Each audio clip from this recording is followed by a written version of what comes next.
66% of United States residents' public water is fluoridated.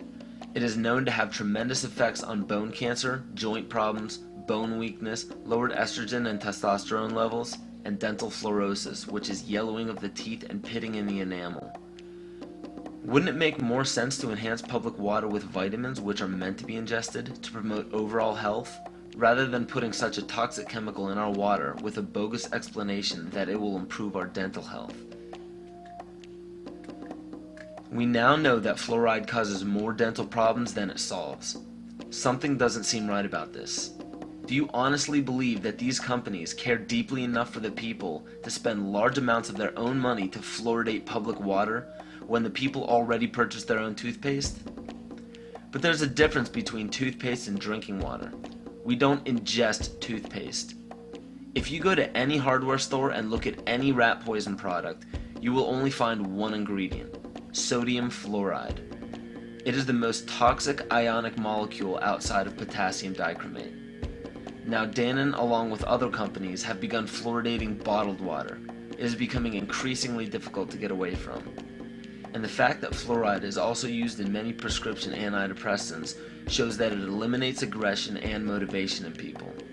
Fluoride, to my knowledge as a physician, has absolutely no biological benefit whatsoever. But one of the significant things is that the Russians carried out all sorts of experiments on the people living in the Gulag. One of them, of course, was to fluoridate the water. Why? If you fluoridate the water, why people are not as aggressive as they ordinarily would be. In fact, what is the active ingredient in Prozac that is so widely distributed in America today? Why, it's a fluoride compound. And now, we are finding that public water nationwide is showing up with arsenic, lead, cadmium, and thermonium, which is a radioactive form of lead. Cancer, lowered sex drive, birth defects, sedation, and brain defects. Does this not sound like a wonder drug for anyone aiming to control a population? It's quite astonishing, Paul, the degree to which environmentalists have not been educated about fluoride. You know, people have an unconscious trust in their doctor or their dentist, and if you can persuade doctors and dentists that fluoride is safe and good, then you're able to reach the rest of the nation. People believe their doctors and dentists, and that was a way of promoting fluoride for Bernays. Fluoride was killing their cattle, destroying their crops.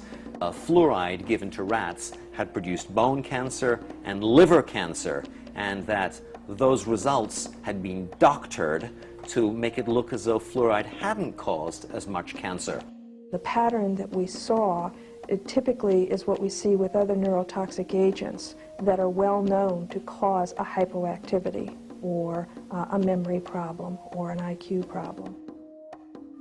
When I first presented the results of these studies, one of the individuals sitting and listening to the results, he says, "Do you have any idea what you're saying?" And he says, "You're telling us that we're reducing the IQ of children." And basically I said, yes.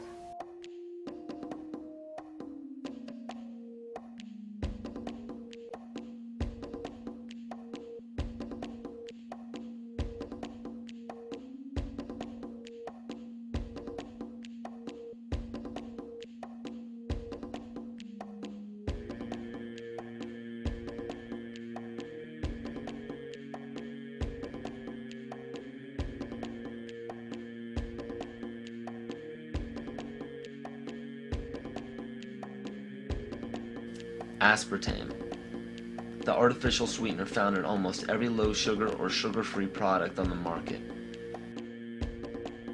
First of all, aspartame is made up of three things: methanol, which of course is what produces blindness, aspartic acid, and phenylalanine. These are all poisons. Aspartic acid, of course, produces brain lesions. This was known back in the early 1970s. Methanol produces blindness. Phenylalanine is what you see in the brain, and in high dosage it produces trauma. We're not making this all up. The FDA did publish back in, I think it was in the 80s, they did publish the 92 potential side effects of aspartame. And they do, these side effects are are extremely serious. Things like dizziness, problems with balance, abdominal pain and cramps, changes in vision, seizures and convulsions, etc., etc. So the nervous system seems to be one of the areas that's most affected. So we see people have difficulty thinking. They feel like they're walking around in a cloud or a fog. Yet despite all of these harmful effects, Donald Rumsfeld pushed it out into the stores in over 5,000 products when he was CEO of Searly, the company that manufactured aspartame.